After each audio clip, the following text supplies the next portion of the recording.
기드온이 죽기 직전까지 남겼던 부정적인 영향들은 그가 죽은 이후에도 이스라엘 백성들을 계속해서 괴롭혔습니다.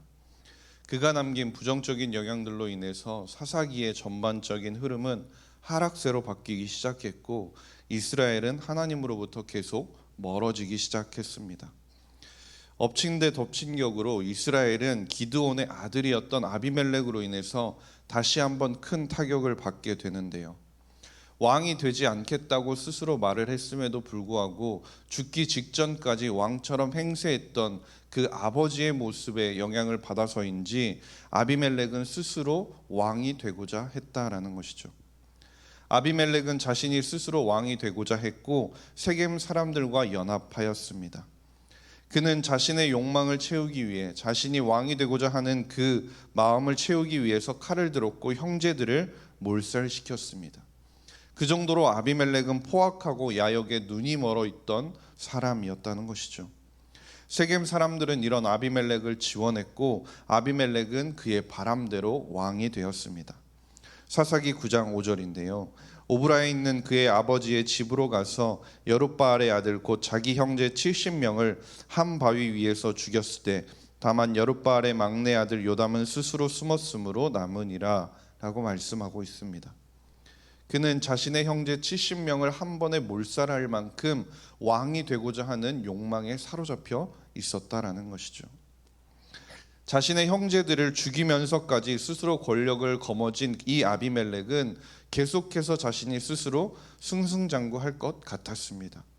또한 아비멜렉이 이처럼 왕이 되는데 도움을 줬던 세겜 사람들도 이제 왕의 편에 섰으니 자신들이 끝까지 언제까지나 떵떵거리면서 살 수 있을 것이라고 생각을 했던 것이죠. 그러나 그들의 이러한 불안한 동맹은 3년 만에 막을 내리게 되는데요.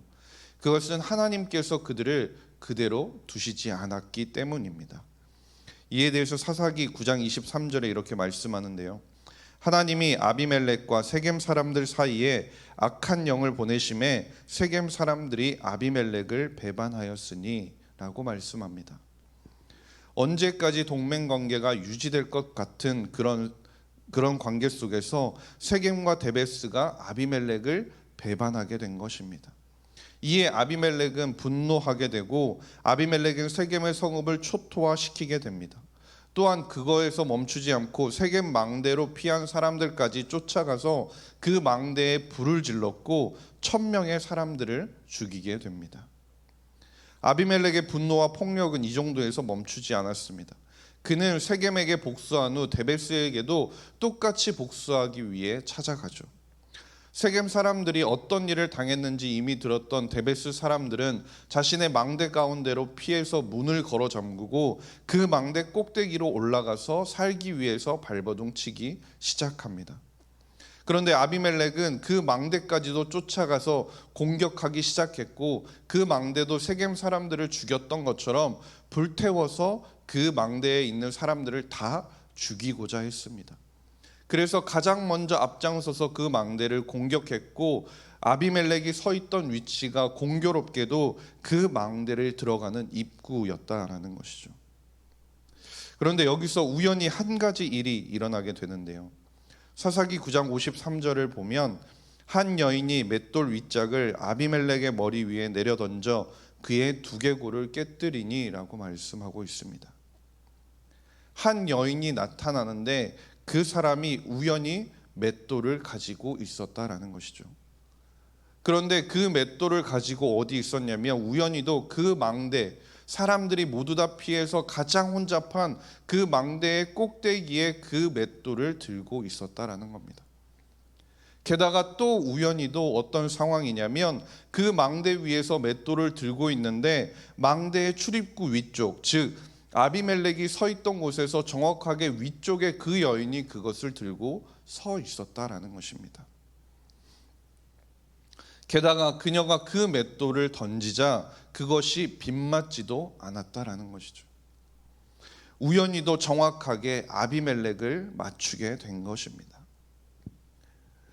세상 사람들은 세겜의 배반, 그리고 아비멜렉이 한 여인이 던진 맷돌에 맞아 죽었다는 이야기를 할 때면 정말 우연히 일어난 일이거나 아니면 그가 재수가 없었겠거니라고 이야기할 수 있습니다.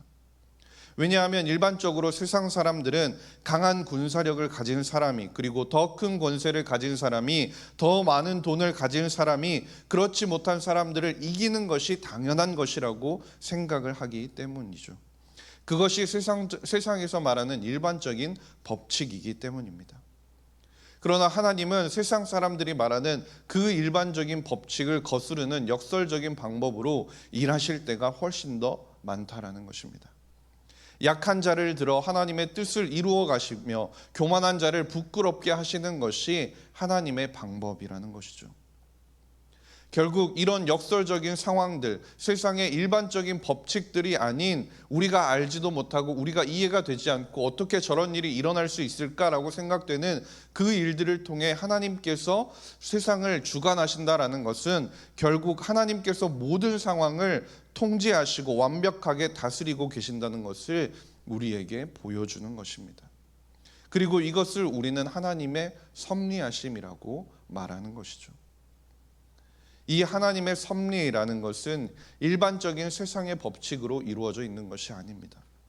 우리가 생각하지도 못하는 곳에서 생각하지도 못한 방법으로 이루어지는 경우가 훨씬 더 많다라는 것이죠. 전혀 어울릴 것 같지 않은 그 조합, 그 여인이 맷돌을 들고 있고 그 장소에 우연히 서 있고 그 모든 것들이 우연히 겹치는 것 같지만 정말 그 모든 우연히 어울릴 것 같지 않은 상황들을 하나님께서 사용하셔서 하나님의 목적을 이루어 가신다는 것입니다. 오늘 본문인 사사기 9장을 우리가 잘 살펴보면 어디에서도 여호와의 이름은 나오지 않습니다. 언급되지도 않습니다. 그러나 처음부터 끝까지 세겜의 배반부터 시작해서 그 아비멜렉의 죽음까지 모든 것을 통제하고 계시고 모든 것을 이끌어 가시는 분이 하나님이시라는 겁니다. 열왕기상 22장 34절에도 이런 경우가 나오는데요. 한 사람이 무심코 활을 당겨 이스라엘 왕의 갑옷 솔기를 마친지라 왕이 그 병거 모는 자에게 이르되 내가 부상하였으니 내 손을 돌려 내가 전쟁터에서 나가게 하라 하였으나 한 사람이 우연히 활을 당겨 아합 왕의 갑옷 솔기를 맞추었다라고 말씀합니다. 갑옷 솔기라는 것은 갑옷의 가슴을 막고 있는 그 철판을 덧대고 덧댄 그 사이를 말하는데요. 그 사이는 일부러 맞추고 싶어도 맞추기 어려운 것입니다. 그런데 그 사이를 뚫고 화살이 파고든 것이죠. 그리고 결국 그로 인해 아합 왕은 비참한 최후를 맞게 됨을 우리가 잘 알고 있습니다. 이같이 하나님께서 하시는 일은 단 한치의 오차도 없이 정확하시며 하나님께서는 완전하시다는 겁니다. 하나님 안에서 우리가 우연이라고 말할 수 있는 것은 없다라는 것이죠. 이 모든 것이 하나님의 섭리라는 것입니다. 이 섭리 안에서 살펴보면 아비멜렉의 비참한 죽음 그리고 그 세겜의 멸망은 그 성경에서는 정확하게 하나님의 심판으로 설명하고 있음을 우리가 볼 수 있습니다. 사사기 9장 56절과 57절 말씀인데요. 우리가 두 절 말씀을 함께 읽도록 하겠습니다. 시작. 아비멜렉이 그의 형제 70명을 죽여 자기 아버지에게 행한 악행을 하나님이 이같이 갚으셨고 또 세겜 사람들의 모든 악행을 하나님이 그들의 머리에 갚으셨으니 여룻바알의 아들 요담의 저주가 그들에게 응하니라. 아멘. 그 모든 일을 하나님께서 갚으셨다라고 말씀합니다. 아비멜렉은 기드온을 이어 권력을 잡고 사사시대에 지역적이긴 했지만 3년을 왕으로 다스렸습니다. 그는 죽기 전까지 늘 이겼고 늘 승승장구하였던 사람이라는 것이죠. 그러나 그의 삶을 돌아보면 그의 삶 가운데는 그는 하나님과 전혀 상관없는 사람이었습니다. 하나님을 찾은 적도 없고 하나님을 부른 적도 없고 그 모든 행적에 하나님이 함께한 적이 단 한 번도 없었다라는 것이죠. 하나님께서는 그의 모든 행적을 바라보고 계셨고 내버려 두지 않으셨다라는 거죠. 다 알고 계셨고 그 죄에 대한 대가를 아비멜렉과 세겜에게 분명하게 되돌리고 계시는 것입니다. 갈라디아서 6장 7절에서도 이렇게 말씀합니다. 스스로 속이지 말라. 하나님은 업신여김을 받지 아니하시나니 사람이 무엇으로 심든지 그대로 거두리라 라고 말씀합니다. 우리가 아간도 잘 아시죠? 그는 여리고성을 점령할 때 아무도 모르게 얼마를 감추었지만 그러나 그 악행이 드러나게 되고 그의 가족과 그 가축들까지도 하나님의 심판을 받아 죽게 되었습니다. 세상을 바라보면 악인들이 성공하는 것처럼 보이기도 합니다. 힘의 논리를 통해 그 위세를 떨치는 것 같기도 하고 그들이 언제까지나 승승장구하며 그들이 우리보다 훨씬 더 잘 나가는 것 같이 보이기도 한다라는 것이죠. 그러나 우리가 기억해야 할 것은 악인의 성공이나 형통은 일시적인 것이라는 겁니다.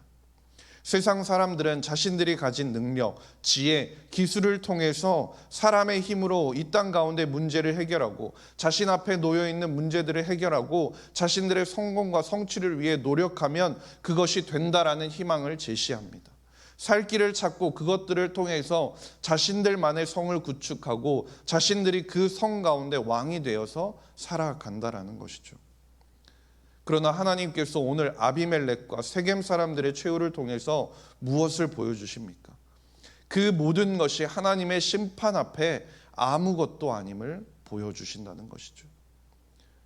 우리가 진정으로 이 땅 가운데서 하나님 앞에서 성공적인 삶을 살아가기 위해서 우리가 해야 할 것은 하나님께 완전히 붙잡혀서 나아가는 것뿐임을 우리가 기억해야 함을 오늘 가르쳐주고 계시는 것입니다.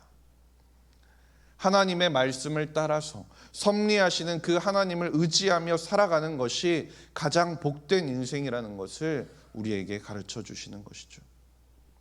우리가 하나님의 사람으로 하나님의 교회로서 무엇보다 노력해야 할 것은, 무엇보다 우리가 힘을 쏟아야 할 것은 하나님과 함께하는 것이라는 것입니다. 우리가 고민하고 또 고민해야 할 것은 나의 능력과 실력과 힘을 어떻게 키울 것인지가 아니라 어떻게 하면 우리가 하나님과 더욱더 밀착하여 동행하며 삶을 살아갈 것인가 하는 것을 우리가 고민해야 하는 것입니다. 간절히 바라기는 이 땅의 그 어떤 것보다 하나님의 섭리하심을 믿고 하나님께서 오늘도 이 땅을 그리고 우리의 삶을 그 모든 것을 그분의 손으로 주관하시고 만드시고 이끌어가고 계신다는 사실을 믿으며 그 하나님께 붙들려서 하나님과 함께하는 삶을 살아가는 모든 성도님들이 될 수 있기를 주님의 이름으로 간절히 소망합니다. 기도하겠습니다. 하나님 아버지 감사합니다. 오늘도 우리를 예배의 자리로 불러주시니 감사드립니다. 말씀을 통해 세상의 가치와 기준이 아니라 하나님의 질서와 말씀대로 성취하시며 역사하시는 하나님의 모습을 보게 하시니 감사드립니다. 더욱 주님을 바라보게 하시고 주 안에서 생명의 능력을 경험하며 살아가는 모든 성도님들이 되게 하여 주시옵소서. 감사드리며 모든 말씀 우리 구주 예수 그리스도의 이름으로 기도드렸습니다. 아멘.